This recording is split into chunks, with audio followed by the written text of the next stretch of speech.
But why, Oliver? Why? Because our billings are down more than 20%. We're looking for savings all round. It's as simple as that. So I'm fired. The conditions have made you redundant. It's not quite the same thing. What's the difference? That cheque I've just given you for a year's salary and the kind of reference you'll get. That's the difference. Still the elbow, isn't it? Kathy, I'm sorry. Really, I am. But you're not the only one we're having to do this to. And when things pick up again, well, if you're still available and you want to come back here... Thanks. And meanwhile? There are other agencies. And you're a bloody good account executive. Yes, I am, but I might not get fixed up for months. Of course, I could always start up on my own. That would be bad timing just now, I would say. Not if you kept it small and specialized. Okay, supposing you could get something like that off the ground. What about capital? Have you thought of the kind of money you would need? Too much. Otherwise, I would have done it a couple of years ago. Listen, this isn't the end of the world. With your track record, everything will come good for you. Even better than here, I'm certain of that. Just a little patience, that's all you're going to need. First off, I think if I were you, I'd take a holiday.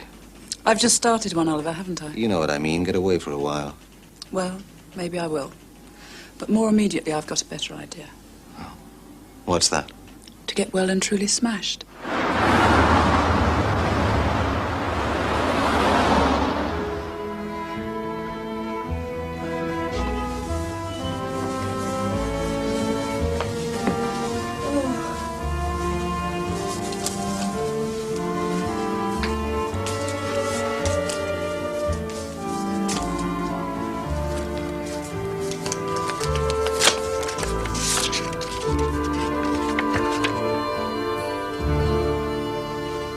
Your father's name was Richard Stephen Durrell, and you were born in Oslo on the 16th of November 1955 to Kirsten Durrell, née Inge. Yes, that's right. Both your parents are deceased. Your father died in 1962 and your mother in 1980. I brought the certificates with me, as you asked. Yes.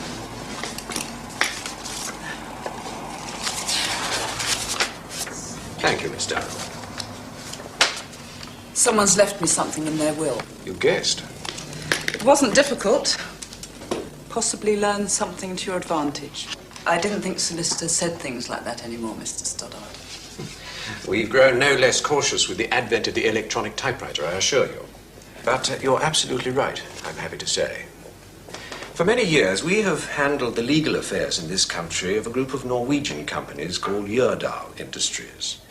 3 months ago, Mr. Hjalmar Jørdal, the chairman and managing director, died, and shortly after his death, we received this letter from his lawyer in Ålesund. Where? Oh, I'm so sorry. I assumed... there we are. There it is, on the west coast. That's where Mr. Jørdal lived and where many of his business interests are based. Now, according to the letter, among the other beneficiaries in Mr. Jørdal's will was a Catherine Elizabeth Durrell, whose last known address was 16 High Bank Road, Guildford. That was my mother's address. but I left there some years ago. So I understand, but with that information, it wasn't difficult to trace you. So, what have I inherited then? A set of spoons? Rather more than that, Miss Durrell. In fact, it's a very substantial bequest. Mr. Yordal has left you some property consisting of 2 houses and outbuildings standing in all 24 hectares of land, that's about 60 acres, and a fish processing factory. You're not serious. I promise you, solicitors don't joke about things like this. My warmest congratulations. You will, of course, have to go to Ålesund to finally establish your claim on the estate, but that will only be a formality. Meanwhile, though, if you have any questions? Just one. Why did Hjalmar Yordal mention me in his will at all? I've never heard of him.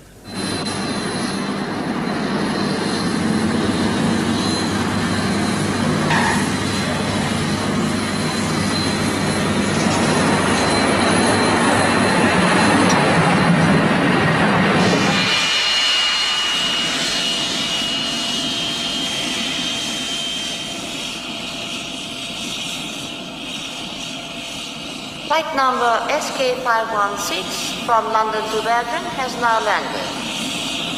Plane number S4 from London to Bergen and nettopp landed.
There in the long passage. Thank you.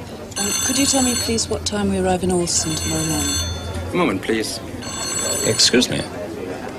All being well, we shall be in Ålesund at about 12:15. Oh, thank you. All being well? I do not think you need have any fear. The weather forecast is good. Oh, I see. I thought we might not sail on time. That is unheard of. The coastal steamers are never late leaving Bergen. Every night at 11 o'clock, precisely. Thank you.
Oh, please, won't you join me?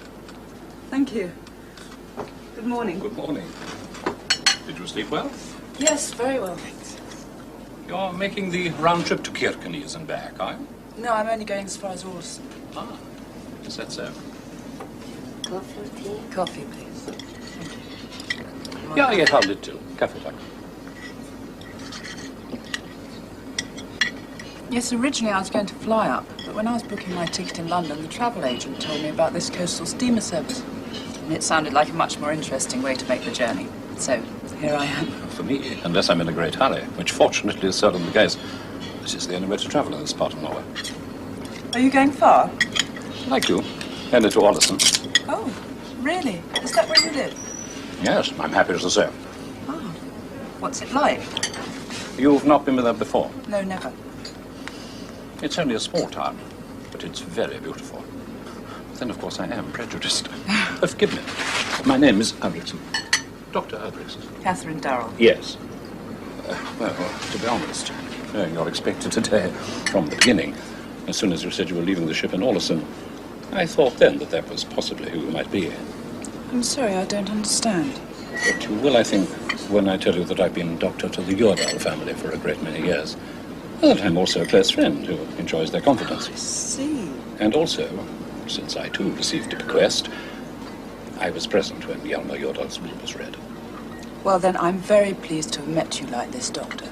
Because perhaps you can explain to me why a complete stranger, someone I've never laid eyes on, should have left me anything. He was unknown to you? Totally, until 2 weeks ago. But your parents then, they must surely have... They're both dead. Oh, forgive me, please. And I know that neither of them knew Jordal either. I don't really remember my father, but my mother only died 4 years ago, and she certainly never mentioned him to me, not even in a passing reference. And yet she was the only possible connection because she was Norwegian. From what part of Norway was she? Oslo. And what was her name before she married? Enger, Kirsten Enger.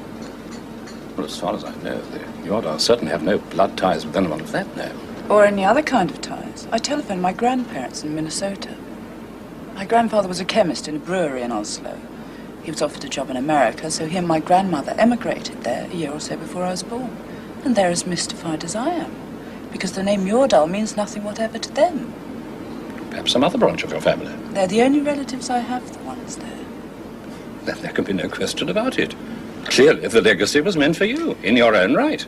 But you just don't leave a factory and a house with 60 acres of land to someone you've never met or had anything to do with. No. There has to have been a link of some kind. When did your father and mother marry? 1952. And your mother had been living in Oslo until then, had she? Yes, that's where they were married and where I was born. And when was that? 3 years later, November 1955. Of course I see what you're getting at.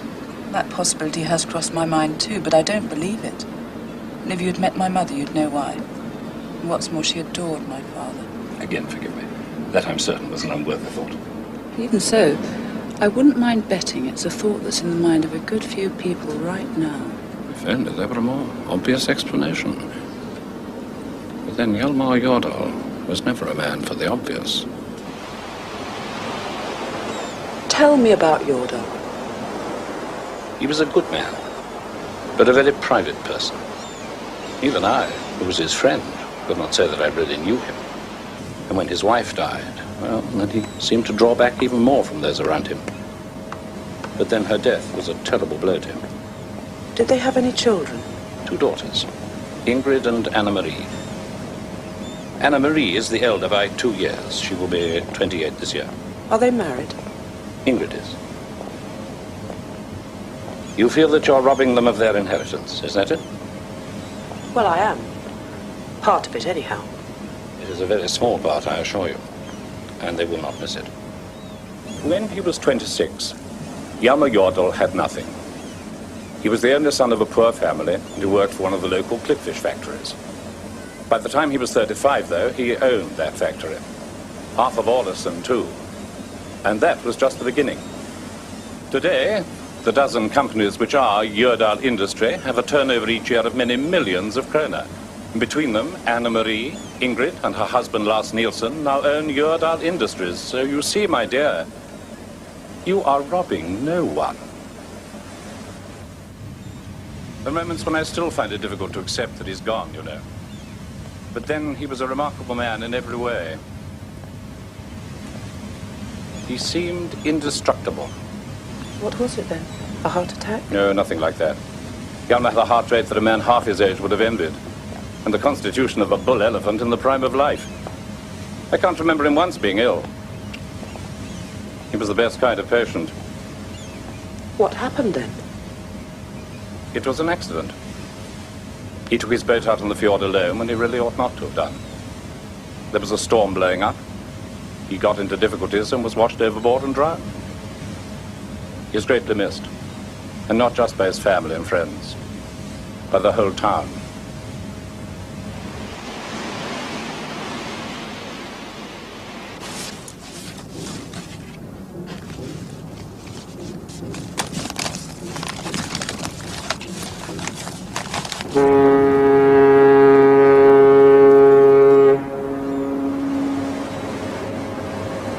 Journey's end. We've arrived.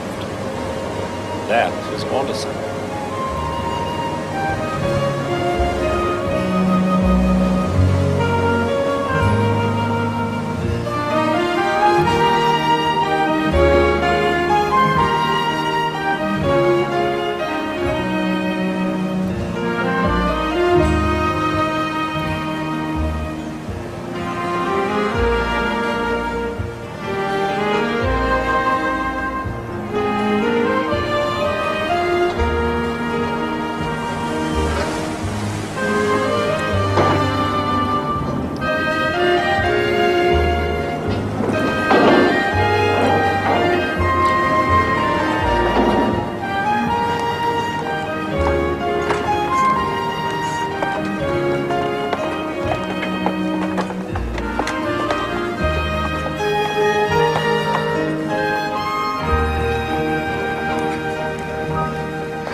Hvordan var det I Balkan?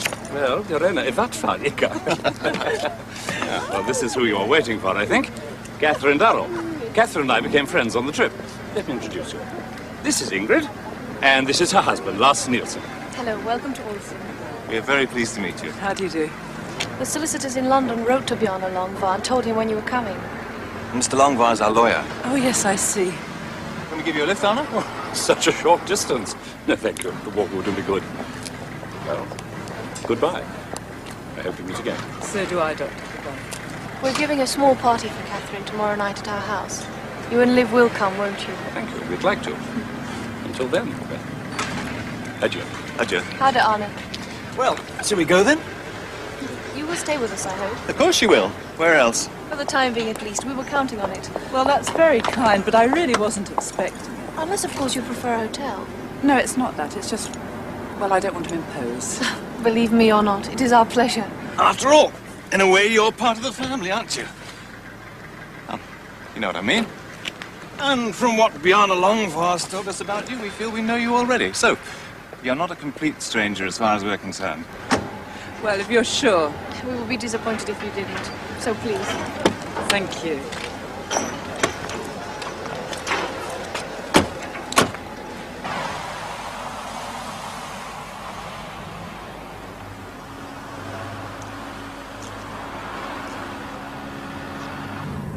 It's surprising how many Norwegians speak such good English. No, it's a second language for most of us. You have not been to this country before? No. Well, not since I was a small child, anyhow.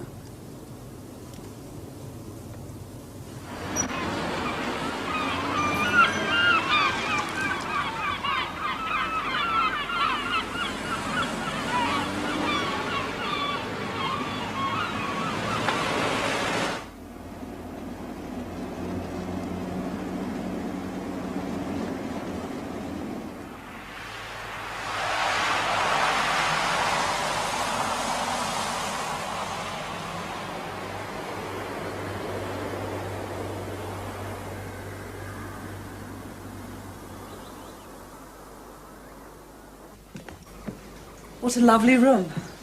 I'm pleased that you like it. I hope you will be comfortable. I don't think there's any doubt about that. May we call you Catherine? Of course. Good. Well then, Catherine, I will see you later. I must go back to the office for a while. You will not be home late, will you? By 4, at the latest. Please, feel at home here. You're both very kind. I will leave you to unpack. And you would perhaps like to take a shower. Anyway, come down when you're ready. Are you hungry? Not desperately. I will prepare something light for us, because you will eat well tonight, I think. Sounds great. Good.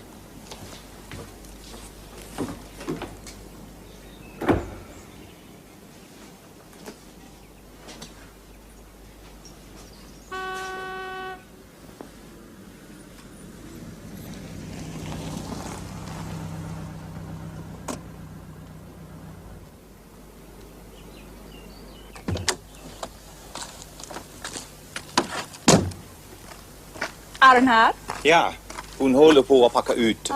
Jag är snart tillbaka.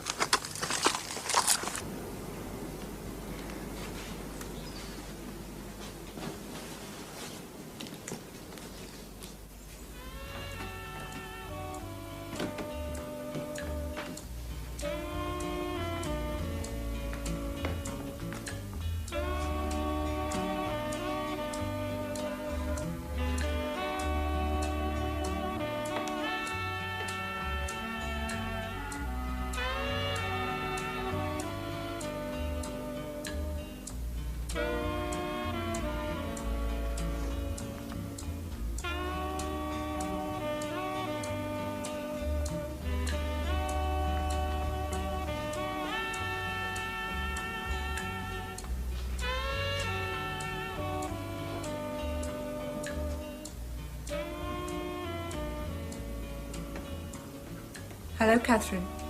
Oh, hello. I'm Anna-Marie Jordahl. Hello. Do you like it? Yes, it's very interesting. Who painted it? Ingrid. Really? Is she a professional artist? No, just an amateur. But a good one, I think. Oh, yes, very talented. Is there any more of her work here? Sadly, no. 2 or 3 years ago, my sister suddenly decided that none of her work was any good. So she took all of her canvases out into the garden and burnt them. That one only survived because I threatened never to speak to her again if she didn't keep it. Which was a good thing, because now she's given up painting. Would you like a drink? Yes, thank you. Vodka? Gin? Vodka and tonic. Stunning view. You know, it's strange, but back in England, you never think of Norway without seeing it covered in snow. But you know better than that, surely. I understood you were born here, in Oslo? Well, only just. And I don't remember it at all. That's my father. What a strong face. Yes. Thank you. I don't know what I'm doing here. I've no right to be. And I can't imagine why you're all being so pleasant. Why should we be anything else? A total stranger inherits part of your father's estate. I'd resent that if the situation was reversed. And I can't even offer you an explanation as to why I was in the will. Yes, I know. I met Dr. Albrechtsen in town and he told me. Well, it's a mystery to us too. But that's what my father wanted. And as far as my sister and I and Lars are concerned, that's the end of the matter. And while it's true you've arrived here as a stranger to us, it's our hope, believe me, that when you leave it'll be as a friend. Thank you. What are your plans? Well, to be honest, just now I'm looking for capital. And I thought that putting the factory on the market might be a good way of raising some. And the rest of the property? That I don't know. Alston's a fair distance from London. A bit too far, I think, for a weekend cottage. Well, whatever you decide, I hope that once the formalities are completed, you'll stay on for a while. Lunch is ready, but it is only a cold table, so there's no hurry. Whenever you feel like it. Do you want one of these? What is it? Vodka and tonic? Yes, thank you. Do you have any children? No. Lars and I decided to wait a while before starting a family. First, we wish to enjoy just being together. And there's plenty of time. Of course. I was just admiring your painting. It's not very good, I'm afraid. But your sister tells me you don't paint anymore. It no longer interests me. Tack. Cheers. Cheers. Good luck.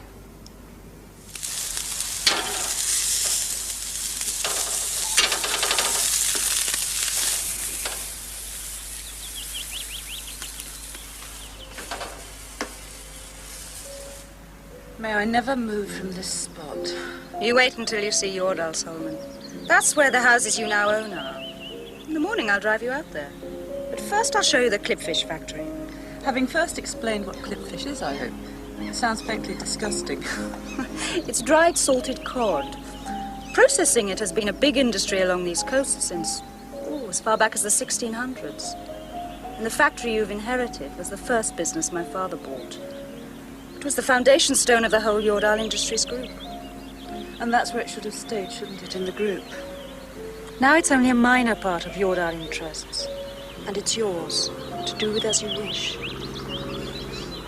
Are you sure you can spare the time to drive me around tomorrow? I don't want to be a nuisance. You're not. It'll be my pleasure. And I think they can manage at work without me for a few hours. What do you do? I design furniture. You're sitting on one of my chairs. You designed these? You like them? Yes. Who do you design for? For myself now. Since my father died, the factory's mine. I hope this is all right for you, eating at home.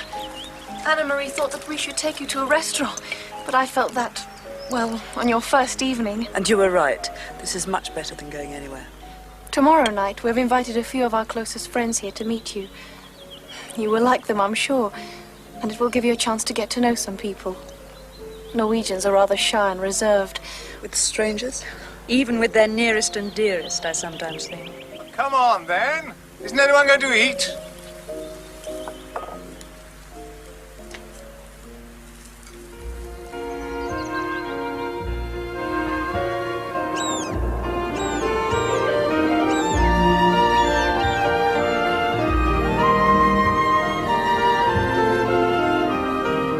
Are you sure this isn't a lot of trouble for you? No, of course it isn't.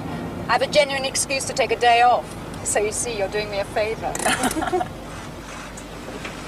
Well, this is it. A lot of the fish is exported. Thousands and thousands of kilos every year. Mr. Thunheim has been general manager here for how many years now? 9. And my father thought very highly of him. Much of the credit for the way the factory has developed lately is due to him. Oh, no, Mr. Jordal was responsible for that. I merely followed instructions. Of course, I have made some suggestions for improvements from time to time. And Mr. Jordal never interfered with the day-to-day running of the business. He left that entirely to me. You would like to look over the works, I imagine. Yes, I would. Thank you. Makes you wonder if there are any fish left in the sea. Yes. Last year, nearly 100 million kilos of salt fish of one type or another was processed in Norway. I understand that a lot of it is exported. Yes, it is. Nearly 60%. It is sent to Italy, Spain, Portugal, Brazil, Mexico, West Indies, to many countries, nearly 50. So you see, the problem here, in this area, we need to increase it in order to meet the demand. So, next year I intend to extend the plant. That is, of course, if you approve. Well, it sounds like a good idea. But the final decision is not up to me, Mr. Thunheim. This isn't my line of business.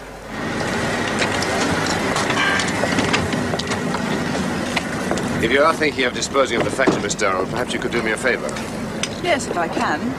I would very much like to buy it myself, but I will, of course, have to consult the bank and negotiate a loan from them to do that. What amount would be involved?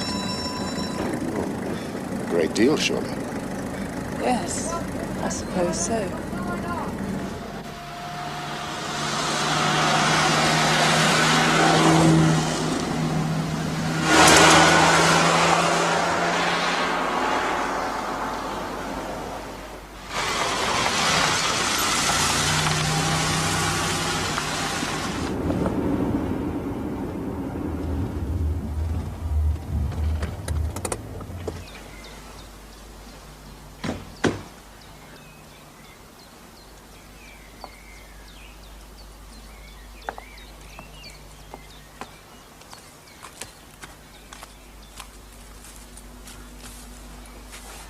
And the island belongs to me too? Yes.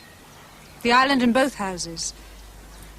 And the land behind there, and on either side, used to be a farm, many years ago, though. That's when it was called Hegraholmen, Heron Island. There's a lot of them over there. It's beautiful. It was from here that my father sailed his boat on the day he was drowned.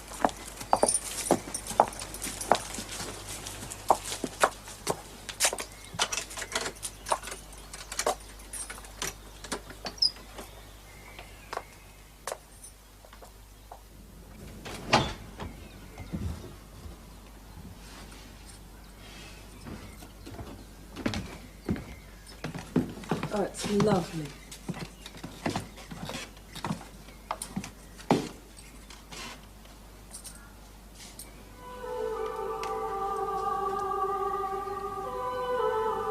What is it? This picture. It's a portrait of my mother. My father commissioned it the year they were married. She was nearly 20 years younger than he was. Only 33 when she died. Just a week after my 10th birthday. You and Ingrid are both so like her. Some ways, perhaps. Her name was Freya. How sad that she should have died so young. It was her choice. Didn't Dr. Albrechtsen tell you? She committed suicide. My father's personal papers had been removed, of course, but before they were, out of curiosity, I had a look to see if there was any reference to you or your parents. But there was nothing. So now this house and everything in it belongs to you.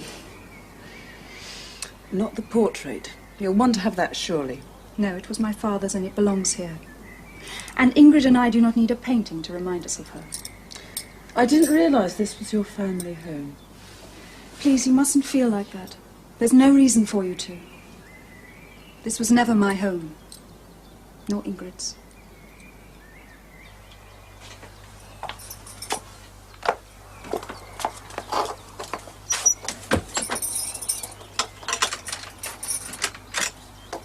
Does the island have electricity?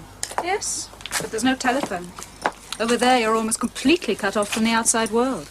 Are the keys here? Yes. How do you get across? It's a dinghy. Good. Shall we go, then? You can, of course, but forgive me, I'll not come with you. You see, it was my mother's house. Hers alone. It was a place where she could be entirely on her own, whenever she wanted to be. And she was living there when... I haven't been to the island since. I don't think anyone in the family has. Not even my father. But you go ahead. I'll wait here for you. Of course not. I'm sorry. I'm sorry. Come on.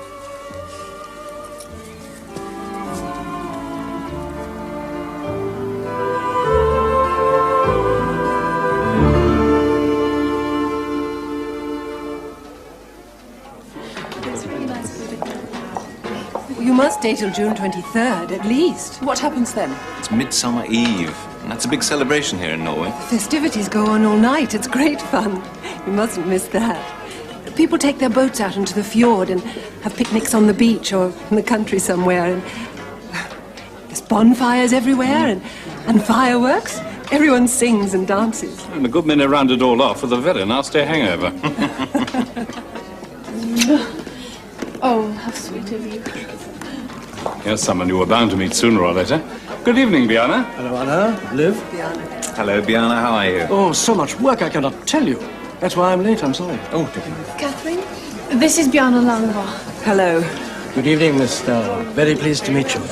We told you, I think. Bjarne is the family lawyer. Yes, of course. I'm sorry. I should have contacted you as soon as I arrived. I'm glad you didn't. I haven't had a minute to spare these last 2 days. But if you come to my office tomorrow morning at, say, 10 o'clock, we'll settle everything then. Will that be convenient? Yes, that'll be fine. Good. So, how are you liking Olsen? Standing there. Thank you. Here you are. Thanks. Skål.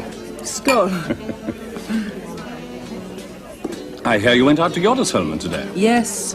What did you think of your property? Oh, it's a glorious spot. The farmhouse is lovely. Did you go across to the island? No, we didn't have time. What a beautiful woman Freya was. Oh, yes, of course. The portrait. Extremely beautiful. How sad. Her to die in the way she did, I mean. She killed herself, Anna-Marie said. Yes. That must have been a terrible time. Particularly for Anna-Marie and Ingrid. They were both quite young. Yes, but it's a difficult thing for anyone to cope with. Children especially. It was a great shock for everyone. What else did Anna-Marie tell you? Nothing. Just that her mother committed suicide. Why? She left no note to explain. But she'd been ill for a long time, so... a fit of depression, perhaps? Who knows? And as far as Hjalmar was concerned, the question was irrelevant. He had lost her. So knowing why she did what she did would have done nothing to ease the pain which she lived from then on. And now he too has gone. So, let the dead bury their dead. That's best. Don't you agree?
I will do.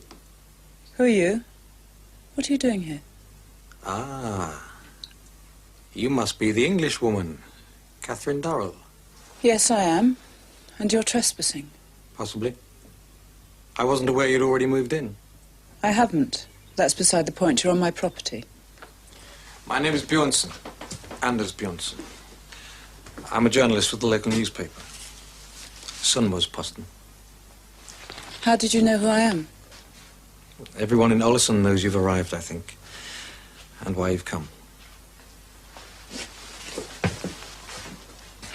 Look, I'm sorry. If I'd known you were here, I would have asked for permission. Didn't you see my car? Could be anyone's. And I've said I'm sorry. What were you looking for in there? I'm following up a theory of mine. Oh, and what theory is that? I don't believe Hjalmar Jordal's death was an accident. I think he was murdered.